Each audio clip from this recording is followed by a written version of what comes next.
Frères et sœurs, dimanche, nous parlerons d'un texte très spécial qui raconte un moment très particulier de l'histoire d'Israël, ce moment où Israël va commencer à avoir des rois, à être dirigé par un roi.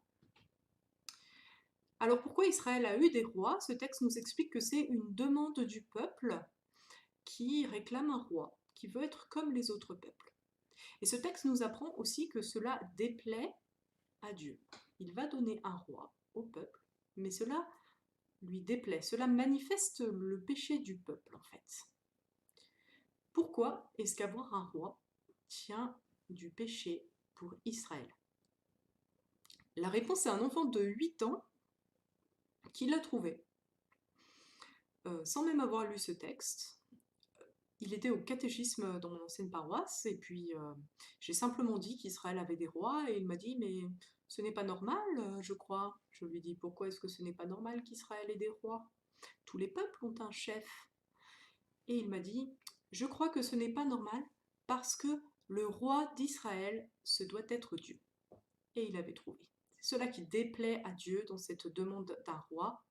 Dieu est le roi d'Israël. C'est Dieu qui a fait sortir le peuple d'Égypte, c'est lui qui l'a conduit à travers le désert, c'est lui qui le conduit dans ses combats, et c'est lui qui lui a donné la loi et qui lui parle par des gens qui l'envoient, des juges et des prophètes. Dieu donc accède à la demande d'Israël, il donnera un roi, mais cette royauté sera marquée par le péché et aucun roi, aussi bien intentionné qu'il puisse être, ne pourra conduire vraiment le peuple selon Dieu. C'est ce que nous étudierons ce trimestre, alors que dans les études bibliques et dans les cultes, nous étudierons la vie des différents rois d'Israël, de différents rois d'Israël les plus importants, et nous verrons à la fois le péché de l'humain et la grâce de Dieu dans toutes ces histoires. Une grâce qui se manifestera tout particulièrement par la venue de Jésus, le roi qui vient de Dieu, le vrai bon roi, qui guide son peuple, qui est le chef de son Église.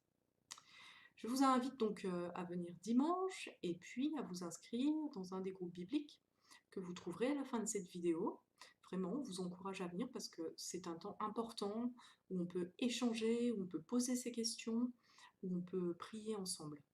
Nous invitons chacun à s'inscrire à un seul groupe pour que nous puissions nous retrouver dans de bonnes conditions. J'espère vous retrouver très bientôt. Au revoir.